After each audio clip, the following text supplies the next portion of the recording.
how it This tastes. reminds me of a story. So good, With you and your brother. bro. What's wrong with you? What is the matter with you? What is the Okay. Yo. We're glad to have you guys in this great space. We are your hosts. Mandy, Candace. I'm Brandon. Thank you guys all for liking, sharing, subscribing, commenting, getting the videos out there on a daily basis. We appreciate the love and support from the bottom of our hearts. The verse of the day is... The verse of the day is taken from James 4, chapter 17. If anyone then knows the good they ought to do and doeth it not, it is sin for them. Wow, very much on par with what we're going to talk about today. Kind of, in a way. Yeah. It's almost like when the Lord asks you for do something and you do it, and then boom, you get hold on by a demon, and you're like, nice. You're like, yeah. You're like, nice. This is it. This is such a hop, skip, and jump. Okay. That is such a hop, skip, and jump, man. No, but Okay. No, I'm free. Like, no. Cause You're moving extreme. Exactly. You're moving. Or that's just my. That's just my. That's just my experience. Yeah, you alone. Okay, guys. Yeah, you alone. So, question, and I'm sure this has probably been the experience for many people. When God tells you to do something or instructs you to do something. Instruct. Yeah, instruct is really the word for you. When instruct or demand? Really demand something. No, instruct. When God instructs you to do something and you obey, especially if the something is for like a real good benefit, that I mean everything is a benefit with God. But what do you know though? You don't need. Because sometimes the things I don't want to cut you, but sometimes the things instruct. Sometimes the things he would ask or the things he tell you to do. Sometimes you would have to correct somebody, and but that's why it's still a benefit nonetheless, because you still have to like realize you still have to know it's for the greater good of that person. Everything is done, even though it may be. Is that in PC, brother? I kind of got sidetracked a while ago. Even though it may be something, he may instruct you to do something that may hurt you or hurt someone. Yeah. It's still for a good. It's still for your benefit. It's for his glory. Yes, it's still for his glory. So you're a white lady, mean you're not him. You're not him. You know? No, I don't know that one. I'm sorry. All right. I think I coconut water do this to me. Continue. All right. So God instructs you to do something and you obey, and it's like afterwards you are hit with a series of spiritual attacks. It's almost, say for example, you decide that you are gonna it's promotion time at your workplace, for example, and you want to apply for a certain position, but God is like, wait until such and such time until you do it. I know your time it. And then you probably start look around and you see everybody in your department and move up and gone left you. Yeah. And a be new faces are coming in now, and you're almost left to think. Your mind and the enemy is going to try to convince you that, hey, God has forgotten about you. God doesn't care. He wants you to stay here. He wants you to remain stagnant. He doesn't care about you. The enemy is going to try to. Somebody will come from one side and say to you, oh, everybody else gone. Are you still there? And something, and then it's like, but you sit there with me. See, it's like a series of attacks. Yeah. You know, and you're left to almost wonder to yourself, what's going on? Yeah, like you want to. I don't think I've ever questioned. I don't think anything has really made me that down and out that I've started to question if God has forgotten about me. I think that's one question I've Oh, never. no. That's one thing I've never thought. That one promise. Oh, really? He'll never leave me nor forsake me. I've never questioned. No, I've that never one. questioned that one. I've questioned it before. The never leave me. Nor Even forsake when me. even when I'm in my lowest low, it's the one thing. It's what I hold on to. Is what I hold on to. I never ever think that, oh, God has forgotten me. No, But in the down moments, you sometimes you think, I say, yo, I must start. Like that one, I always twist it. I'm just like, you're omnipresent. You have no choice but to be here. You can't leave me nor forsake me. You have no choice. Exactly, you have no choice but to be here. Big man. For me, I think I've been there before, where it has crossed my mind. It has crossed my mind before, where I've thought that God has forgotten me. Because you see everybody. I guess from my experience, I've seen everybody kind of get by. Not everybody, but what I've seen, everybody kind of get by. They get them car, they get their house, And it's almost like, what about me? Yeah, they get them youth, and they get opportunities. Yeah. They're on TV and I'm not. They're in mobile and I'm not. You see me? And I'm like, Lord, you see me being obedient, and in my obedience, man, I get beat up. You see me? Yeah. And like, what that? I think one of the greatest lessons that you have to you learn from obedience it's so is patience.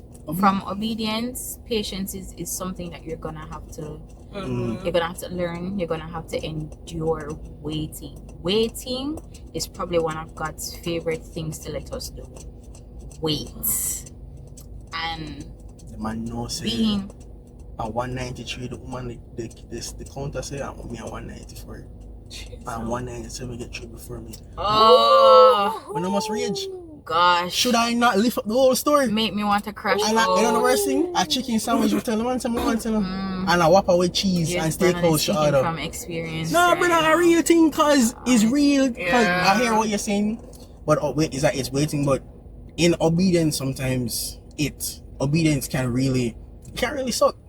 It does. It's sometimes when it's very counter cultural. It's not fun. I'm gonna want to do it. Sometimes obedience is a really bad experience, because you'll be doing what the Lord is requiring of you. You see me? You'll be reading your word. You see the application part? That's why I'm call it the real food. Because when you start applying the word and you're reading the word for yourself and you're applying it, and you have to apply it to persons around you and to experiences, and you realize that. I think that's why in Proverbs, like Solomon or David, one of them, they would always say the wicked.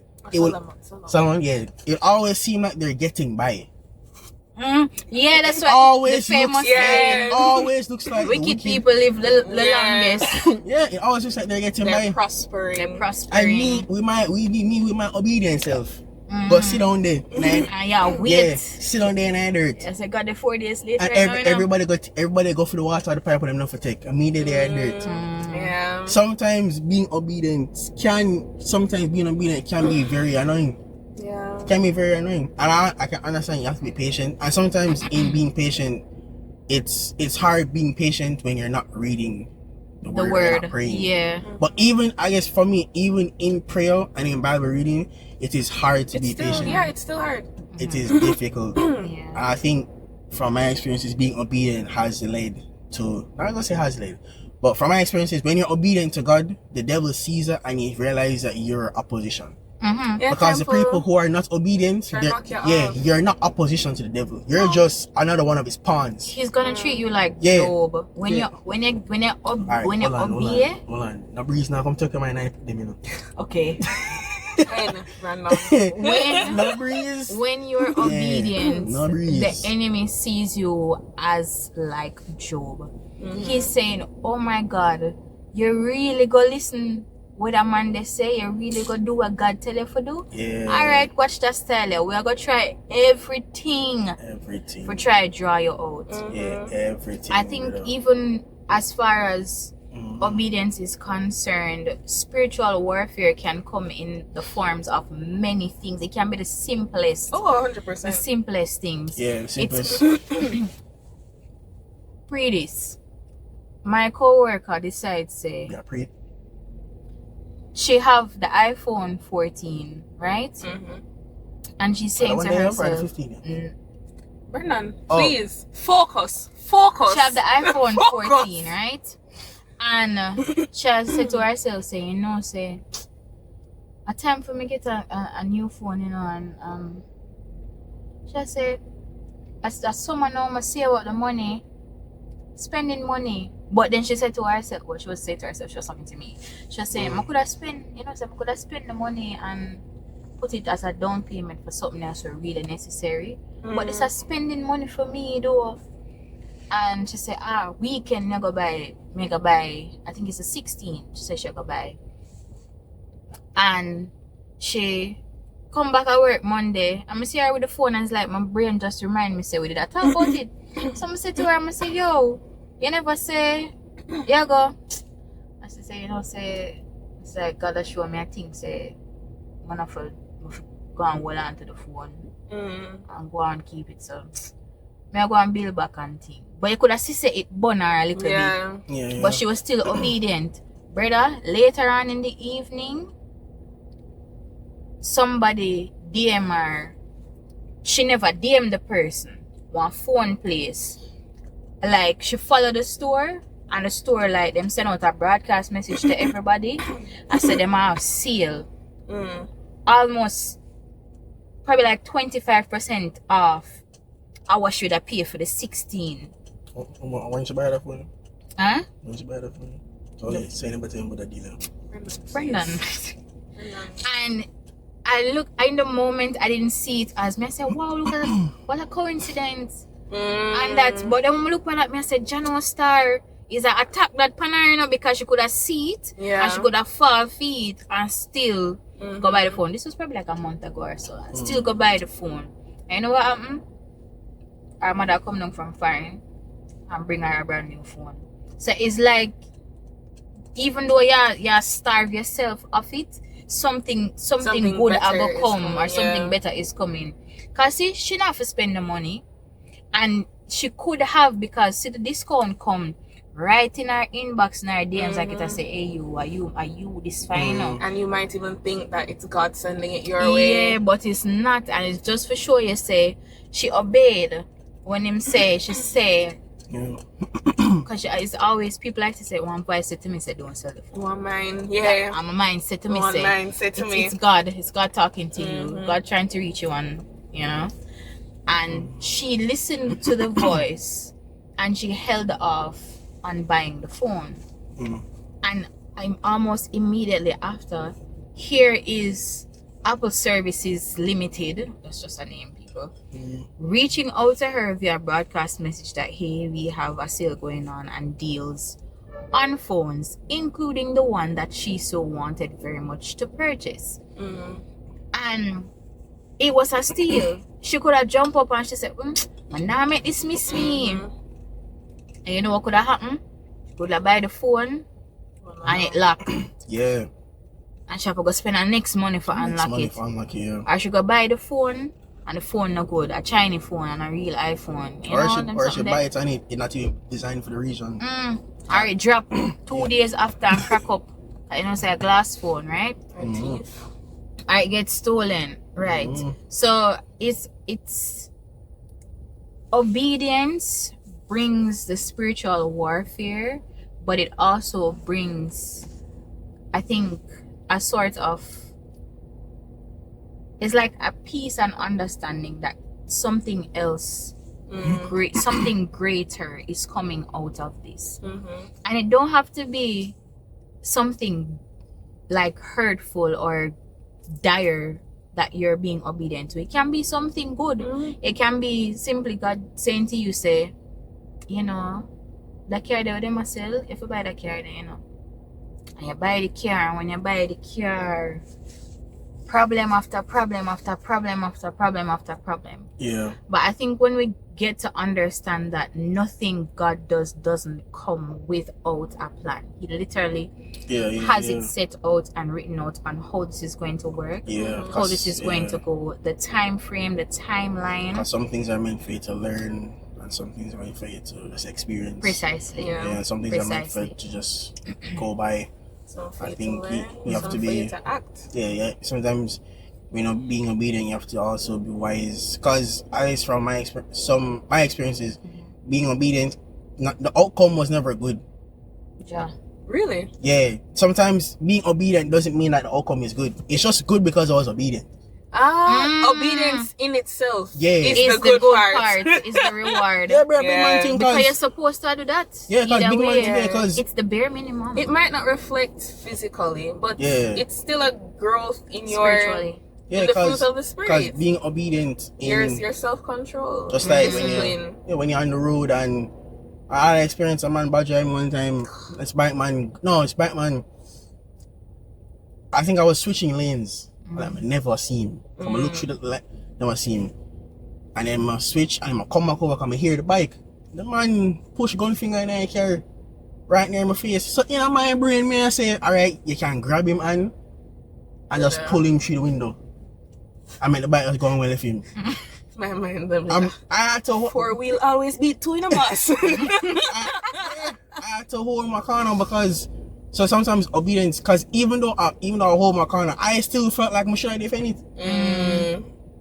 And so that's why I say sometimes obedience does not always, the outcome isn't always good. It's not good. Physically, but just being obedient is enough. And I think it's understanding. Don't you kind of feel like proud of yourself? Yes. Because alright, let me tell you. Yes. After you see when in those kind of cases, brother, nothing can spoil me because I'm like milestone achievement, bro. Brother. Sometimes I didn't crash out. Sometimes I'm okay. I've gotten to a level where sometimes when people do things just flippantly, I get to a point where I'm just like, forgive them, Lord, for they know not what they do. And I'm just like, Jesus, take care of this.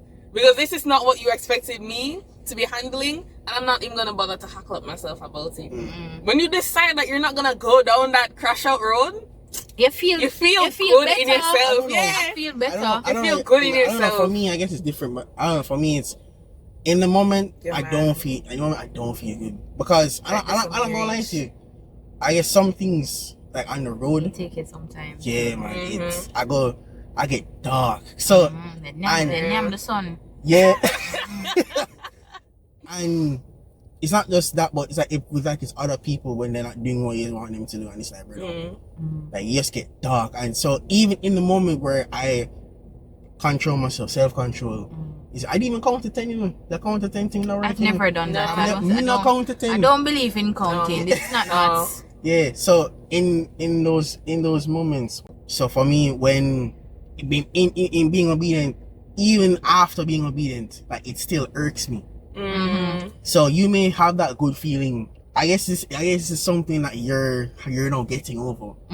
For me, being raging on the road and with dealing with people, help him, Lord. Yeah, and then they're just not hearing. Yeah. For me, it's like no, bro. It's like a newfound addiction. Cause the blood boiling is like right here. The moment you do not do what I ask you to do, it's like right here. So immediately after, it does not feel good for me. That's why obedience can be annoying. Cause sometimes I really just want to take up the car tire and just ling it off your forehead. Like, but I can't do that. I realize. Cause that's prison. So that's what I'm saying. For me, obedience doesn't always feel good. And you know what? I get that. It's like I liken it to growing up with your parents and wanting to do something or wanting to have something or wanting to just something is in the fridge that is so appealing and enticing, and you know it is. This reminds me of a story. So good. With you and your brother. Bro.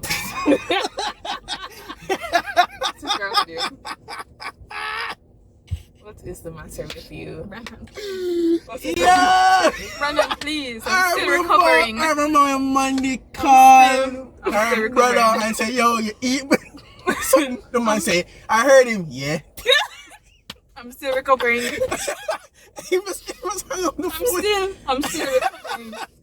Oh Girl, I remember that name, man. Was right after church or something. I don't know why you're like this. Why would he remind me I of don't that? know why No, you're because like that's this. the first thing that came to my mind, man. You like to Cause see you, me you want again? everybody to crush out with you. That's it. You want everybody to rage out with you.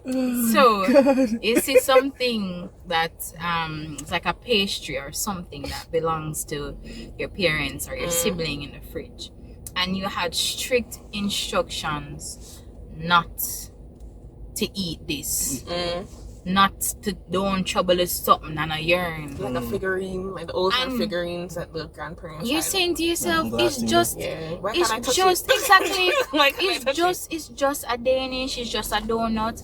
I just saw my ice cream. I can just take a little piece, and in that moment you're like, so upset. Or when your parents, first of all, I've never been this kind of person. I feel like someone who never afraid of a parent and God enough. Was never the skipping school type of person. Heavens. And I was not the sneaking out. I know, I sneak out and I live in Jamaica. Everybody get make nice, you know? Yeah. Are you guys ninjas wanna jump in walls? No, the most on my grill. Or on the That door of the must be gate? it. Yeah, the most on the grill. Oh, not sneak through window. Everybody's Or they never have gates shutter window. and grill Or makes everybody a the certain rich sound. and have French windows. I need to know Yeah. why you know what's let's How on a sneak out to the house. anyways, yes. So your parents tell you don't go here. And you froth up and you frown up and you off and you puff on your chest because you think you're big. And then you end up getting FOMO because you see all your friends them to the place where your parents tell you say you can't go. And in that moment you're so upset with them and you say, tomorrow I'm gonna run away now. Yeah. Tomorrow I'm gonna run away, I'm gonna pack up my things and I can't wait till me at 18 for move out. I ain't never said And that. all day in sorts my of life. something like that. And all of them something there, you know, them kind of behavior there and something. I saw how the world treated some cousins. And last time then- I know this. You go to school Monday and you hear fight broke out at the party and your friend them with the day them getting in trouble with for them parents or police either for come and or them get suspended and you say John was star supposed to go. That would have been me, you know. So in the moment you not getting to go somewhere because your parents told you no, or you not getting to hang out with your friends at a specific location because you were instructed not to go. Yeah. It may seem like, oh, my mom doesn't want me to have any fun, you know, whatever. No, we have to understand that your parents mean what they say when they say they have been there, done that. They have seen it all. Yeah. They've been around the world and so they know what they're talking about. When them say Don't no, go there. Don't go there. Don't Just- talk just to listen. that boy. Don't talk to that girl. just listen. Yeah. And I mean, you're a teenager, you're a kid. It's okay to feel some sort of way about these things. Yeah, It's okay to feel like your parents still treat you like a child. Which It's you are. okay to. You are. Which you are. You are. But nobody's not saying you can't feel that way. Don't your parents tell you no. Don't expect saying, okay, mom, you know, and just go back in your room and sit down. It's okay to No, feel. you're gonna go into the room and you're gonna thump up the ear. No. You're gonna scream on the You know pillow. what, You're gonna walk up and you're gonna text everybody and say, I'm no warm to that woman, yeah. You know But what, she can't come off of the back. You know what I You got? get me? Make some elaborate WhatsApp status. Yeah. You know what I got? I'm in the backyard now. I go wake up. You alone in the dark room. Yeah. Yeah. Yeah, rather up on the hillside. The backyard now. I go wake up and the plants are Yeah, dead. man. I go Yeah. dinner go cook and something. Yeah, see, that was never me, you know. Them always eat food, so. That not stop me from eat food. I've never lock up in a room. I've and never done a something. hunger strike on my mother yet. Never. Me can't hunger strike on the provider. Yeah, That's a little too serious. I could have upset with her. I'm gonna lick my 10 finger and 10 toe same way. That's a little bit too Sorry. serious. Yeah, you see the foot them? No, Brendan, it's a It's a- euphemism. No. Is it? Exaggeration. Euphemism? That's a, you mean That's a a nice hyperbole. way to say a bad thing. Yeah, that's what euphemism Oh, is. sorry, hyperbole. A hyperbole. Okay. Yeah. Thank you. But friend, 'Cause I was- you're right. It's like, Right, what? it's not euphemism. Yeah, Hyperbole. yeah. My bad. But So- yeah, it's I go feel check up in a way like you said, Jano. You think it's almost as if you said them people are out for me have a bad day. Yeah. Or you say, God, you know want me feel nice. You know want me. It's a You lot. don't want me get this. You don't want me have this. 'Cause it sometimes you could think of obedience, because when you're on the borderline, I think, man, them dog. Brendan, you are dark. Alright, I fine. don't know what is wrong with you. Oh, good. What do you think? I'm You're lying brown now. skin girl? I'm lying now. So Brown. when you reach that year, because I think most of us, I don't know, most, I'll speak for me. Sometimes I'm on the line between obedience. Stop between them eyes. I'm on the line between obedience and disobedience. And the thin line is the same thing in the scripture where it says, do not sit in the Psalms 1. Blessed is the man that walketh not in the counsel of ungodly, standeth in the way of sinners, and sitteth in the seat of the scornful. Yeah, so like you're always standing on that line between obedience and disobedience. Yeah, because that's sometimes my experience, and I somehow choose obedience. Somehow, yeah. No, I'm not like because you think I don't think it's in your mind. I think you make a decision. Yeah, I make a decision. You might not have realized how firm you were in that decision at the point that you made it, but you made a decision. And even in making decisions, sometimes what influences my obedience to God is sometimes it's not because of Him, you know. It's because of who I'm connected to. Okay. Because on a real note, because I've said it to somebody before, you can't go on the road and just say that to people. No, you can't. You don't know who you're talking. No, it's not even that. You don't know who knows what. Oh yeah, exactly. And sometimes we got embarrassed parents. Sometimes we want to think. That is what saved me from bad things when I was younger. You can't make word get back. Cause them not gonna say, "Oh, Brendan, the old terror that them gonna say." Yeah. Exactly. I'm seeing picnic. But what I'm saying is that in those moments is sometimes it's who I'm connected to, it's who I associate with. Where I have to be like, let me keep my cool. So sometimes obedience. I'm not gonna lie. There's other times I'm obedient to the Lord. Obviously, when it come on to like sexual temptation, you see me? Yeah. Because it's like, Lord, you understand the prayer, you understand the struggle. Yeah. Which He does. But I'm here and I'm trying. While there's other moments where it's like you're dealing with certain types of people and you can't you can't behave a certain way because you know that this can go back to my church. Yeah. How am I going to be? It's not how are you going to be perceived by other people? Because I genuinely your reputation. Yeah, I genuinely don't care how other people view me, but at the same time, you do. No, hold on. Let me put this in context. No, as in the same. At the same time, you do care. It's not necessarily that he cares how other people unattached to him view him. Yeah, unattached. He cares what the people who are connected to him see him or perceive him. I'm supposed to be at church. I'm seen as, I'm gonna say I'm seen, but we have a circle of teenagers. Circle of teenagers that look to us. Yeah. Right. So I need to exercise Christ-like behavior. Always. Yeah. So in order for me to do that, I cannot be seen becoming a meme in a traffic stand or in the traffic duking it out with a taxi man. Yeah.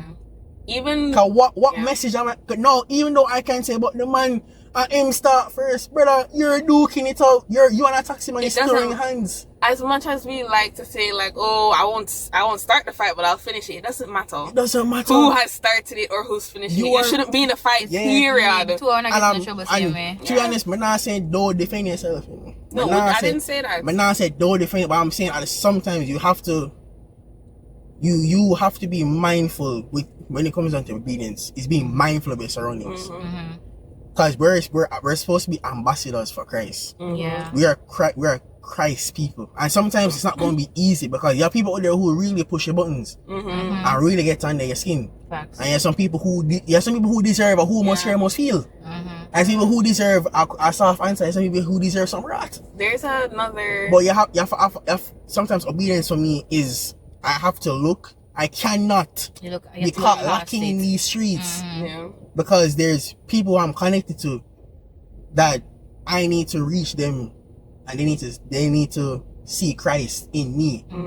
So that's my 3 cents. There's another aspect of it that I was sitting and thinking about, because I've been reading Kings and so, and you know how they tell you what has happened on Judah's side and on Israel's side.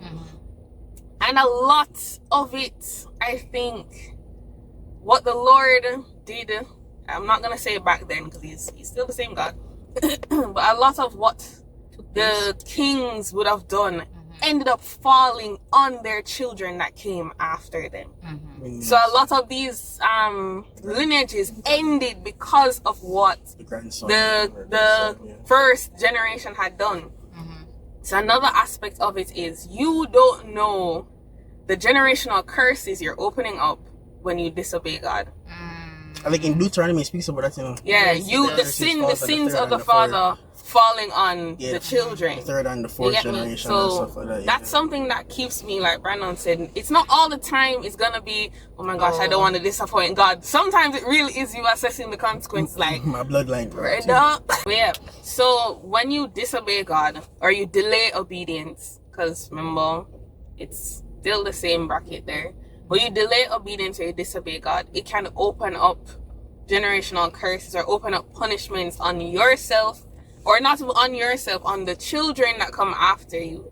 So that's something that I keep in mind, where I'm just like, Jano, a good part of obedience is also deciding if you're going to go on instant gratification or delayed gratification. Patience, man. Because Abraham definitely was delayed gratification. Because Abraham's blessing of him becoming a father of many nations, you must say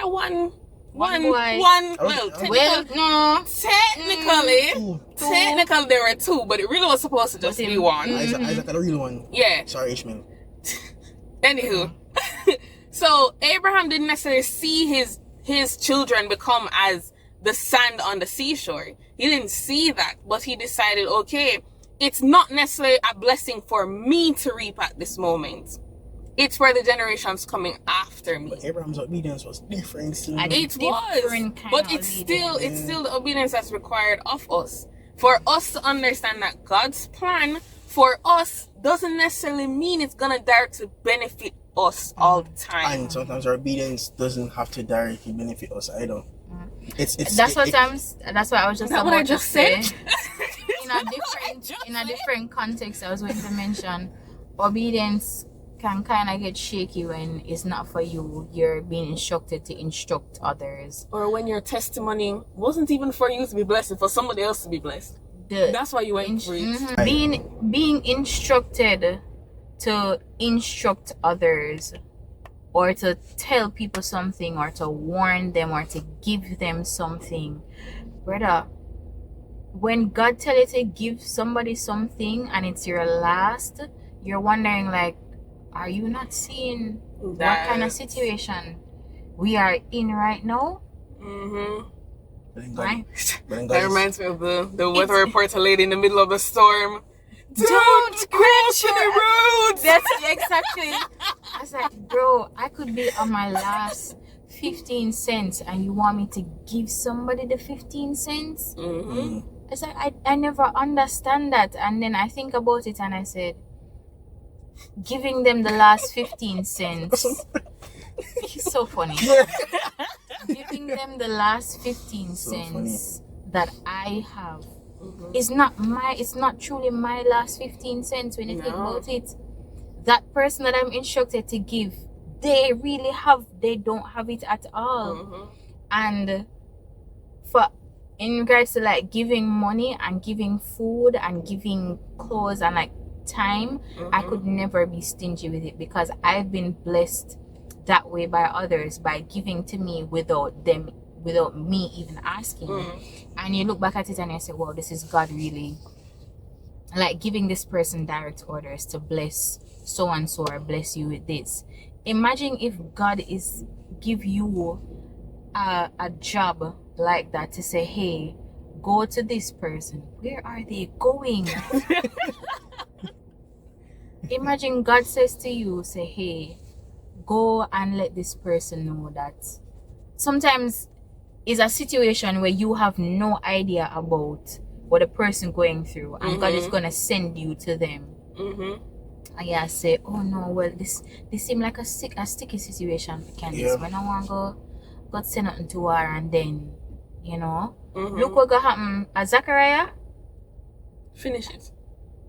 Let me see. Mean with the thing where You see where you're going. Say that Jesus is the best. Yeah, and him not say it. He got and what God do? John the Baptist father. Lock up him mouth. You can imagine that? Most people think, you know how long that lock? 9 months. He couldn't speak. It's not that his mouth was. I know, but that's not He just couldn't speak. Man, please, I'm God said mom's the word. Oh, that's up. But yeah, Bro, just it's couldn't God. speak. God gave him an order, or he was given an order to spread the word about the Messiah.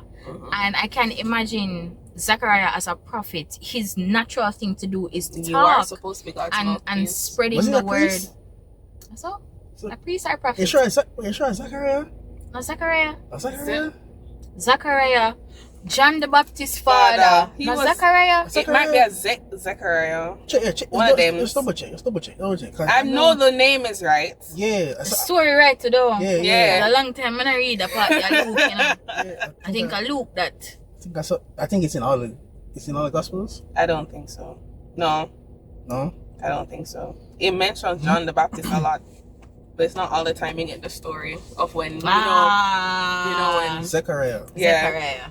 Brennan, they were like, you want me a Jamaican, you know, if more say Zachariah, No, same but I person check you talk because about. sometimes, but he was a priest.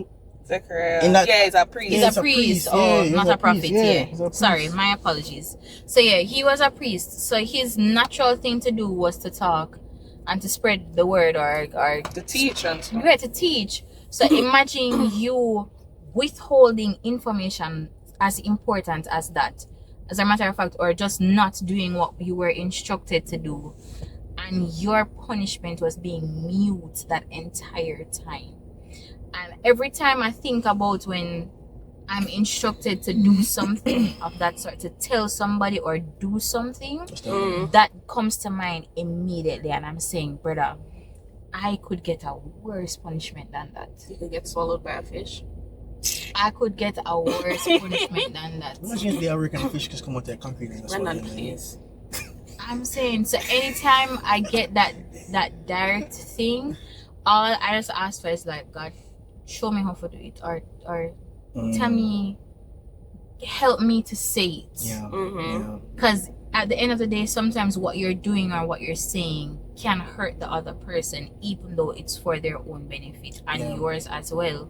So you don't want to come off as, oh, the Lord said, and you know, you say, you know, but it, and yes, you draw them one side, and you do what you have to do. Because if you don't do it, you know, yeah, we'll be on like to you, bro. the thing is, the Lord will find somebody else about. 100%. But him still have to deal with you You're first. still going to get punished. That's why I said delayed obedience and disobedience. Also The same thing. The same the thing. same line. Hey, Facts. Just the same thing. He's remembering. Not doing anything is just as bad as not doing what you're supposed to do. You still didn't end up doing what you're supposed to do. Man, obedience and spiritual. Obedience. I think the longer you're obedient is the spiritual warfare. I think it's what you call it. I guess rougher. Yeah, because from my experiences, I think my experiences when you know I can't say there was I'm gonna say it's a period, but me know some now do know. They say get a period. Yeah, it's almost time for me to go home. No, sorry, I'm never here. No, so like there was a moment in time where I know I was doing everything, and I was doing everything right, but I was checking. And I was saying nothing else I'm doing is causing this type of oppression, this spiritual attack, and I'm like, alright, cool. Let me double check. And I realized it's that sometimes when you're obedient to the Lord, the devil sees you. Same thing I said before. He sees you and he's like, you're an opposition to me. And I've learned from my experiences that if you're not experiencing certain things like that, where like I would say it's just from my experience, everybody agrees different. Where you have like certain types of dreams or like certain types of visions, or you come across certain things in your sleep, or certain types of people.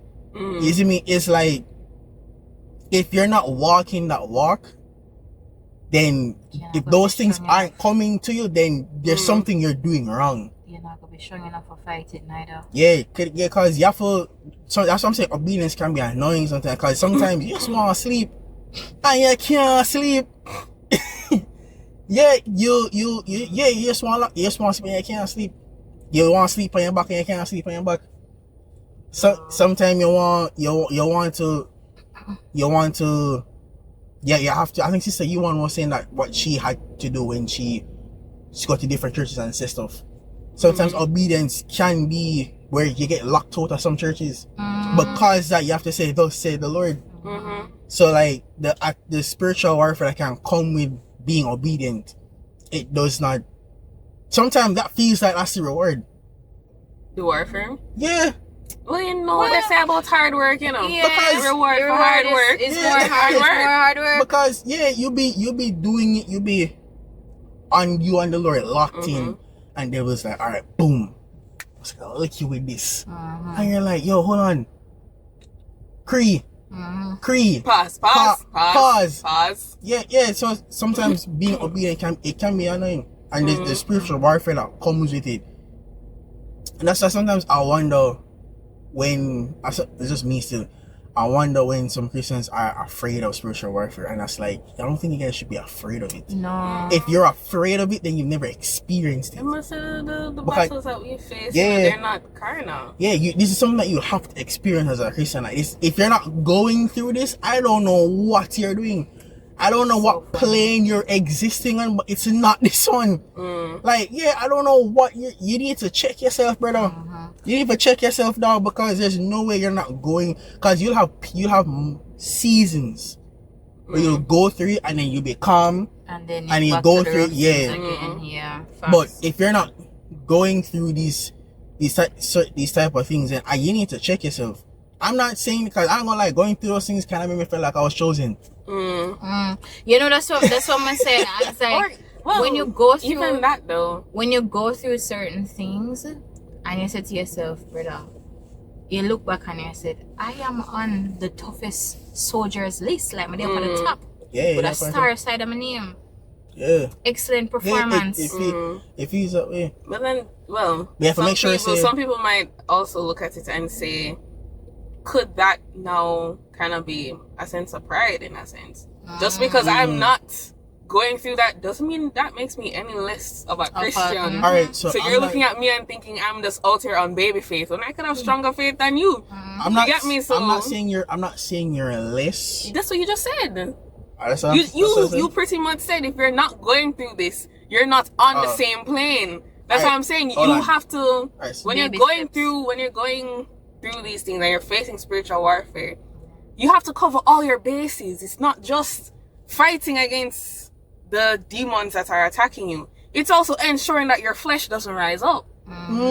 It's a multifaceted kind of war and a multifaceted kind of attack. Because then you could be going through something, and then you end up being like the Pharisees, who when they're going through something, you're now all, woe is me, and da-da-da-da. You have to be careful. But you know what's crazy? When I was younger, I was kind of told that when you hear about people who, like, was dealing with spiritual warfare, they were like, oh, you don't have to go through them things, me. Like, them things enough for you.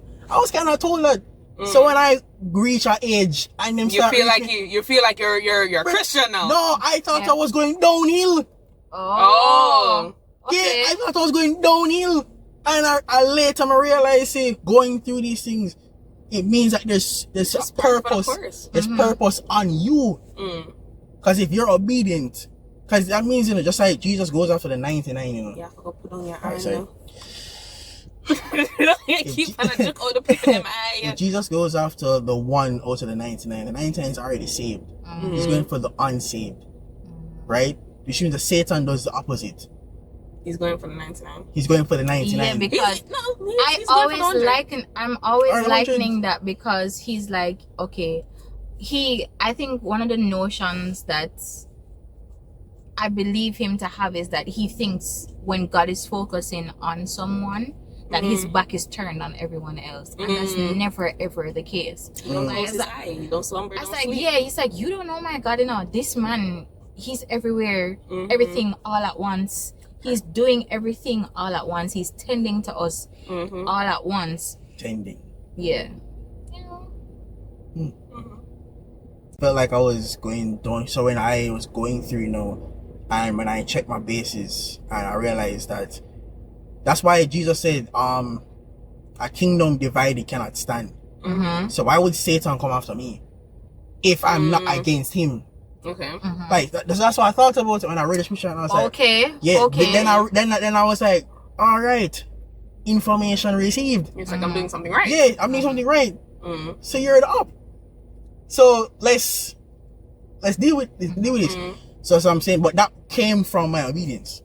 It's because of my obedience the devil saw that, oh, you're actually walking this walk. So I need to get rid of you. Yeah, he's like, you're taking this seriously. I need to frighten you. Yeah, I need to frighten you. Especially because you hear it time and time again when people come into the fold, and the seasoned by time Christians would be saying like, oh, when you just come into Christianity, you feel like everything I tumble down upon you, this I go wrong, that's a go wrong, this I go wrong, that's a go wrong. It doesn't necessarily mean that you're doing the wrong thing. That's just the enemy trying to discourage you from the path that you've made to make you then feel like, oh, now that I've become a part of God's kingdom, all of a sudden everything's not working, so obviously I'm doing something wrong. Yeah, it does. That's what it can feel like. Yeah, it does feel like it. Yeah. That's how obedience feels. That's not the case. Yeah, obedience oftentimes will... let me rephrase. I saw a video.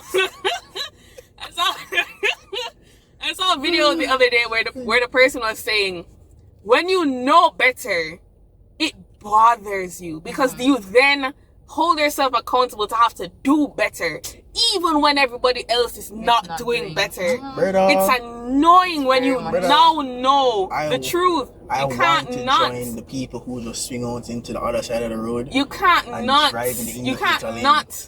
not see the light when it's turned on. You get me? You can't not see it. So when you have now come into the fold and you know what you ought to be obedient to, it is difficult for you to now reconcile within yourself to then take that step to step back outside. Yeah. For real? Because going back outside is always easy. It's always easy. All you have to do is just take the step. That's literally all you have to do. Yeah, and that's where it feels comfortable. And that's where you're standing. In the moment. It feels comfortable in the moment, but then it's brought on with guilt and shame, and honestly, it comes with a lot of discouragement as well. It comes with a lot of you condemning yourself, because it's like, boy, I'm never even get the Christian thing like a chance. Oh my God, you didn't even try. You get me? So it's... I think...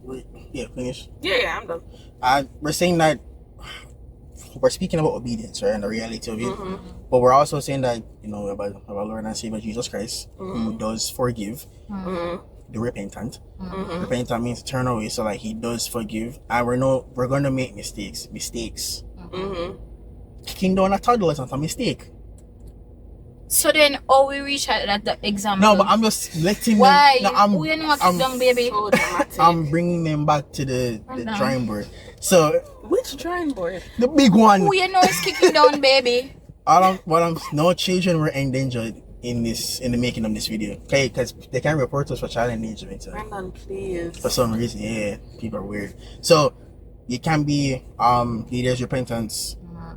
You have to be repentant. Yeah, truly repentant. The Lord does also forgive. You have to be truly repentant. A broken spirit and a contrite Can't just be heart. thinking, God always, the Lord forgives. Lord, forgive me. Sorry. Remember, say you have something called presumptuous sin, where you know and you understand that the Lord is going to forgive, and you go and do it anyway, and then you come back and ask for forgiveness. The Lord is also a judge, right? He's not just love. Yeah, he's also a judge. He's a just God. Just God. Remember, he's fair. Fathers punish the children that they love. Yeah, he's a fair man based on the laws that he has given. So, it is important that if you, in a moment of disobedience, you can ask for forgiveness and you get it right. You repent, turn away, and you do what you need to do what's necessary. And endeavor never again to make that mistake. Yeah, always do what's necessary of you. And obedience is not always easy. It's not always easy, because it will feel easy for the things that you can already control. But things you don't have an issue with. If you know that you're not a liar, you know say you're not a liar. So that's a soft thing. But those besetting sins, those ones that going to take a while. And you make mistakes, but we're saying that we're just sharing a reality. Because obedience can sometimes. It's not always fun. Yeah. My biggest recommendation is prepare for war. I've been hearing that from my mother when I was younger, and I used to think that she meant it in a literal sense. I was like, who am I fighting? Yeah, who are gonna worry? But prepare for war was for the frying pan, the skillet. It's literally her saying in a spiritual sense that, hey, things are gonna come your way, but you know how you can combat them? Read your Bible and pray every day. Get yourself full armor, so that when it comes, you can stand against the wiles and the arrows of the devil. Quench those arrows. Because all we have to do is just stand, we don't do the fighting, we just stand and the Lord fights on our behalf. So put on the armor, because you want to make sure you covered. So all you have to do is just stand up and do the dirt. You stand in your faith and you remind yourself of the God that you serve, and you'll fight on your behalf. So thank you guys for watching another episode of This Grace. Remember to like, comment. This Grace Space? This Grace Space? No, you said This Grace. Thank you guys for watching another episode of This Grace Space. Remember to like, comment, share, subscribe. Jesus Christ, the way, the truth, and the life. Get to know him today. And if you don't know him, you're moving mad. You're moving mad, bro. Thank you guys all for watching This Grace Space. Bye, guys. Bye.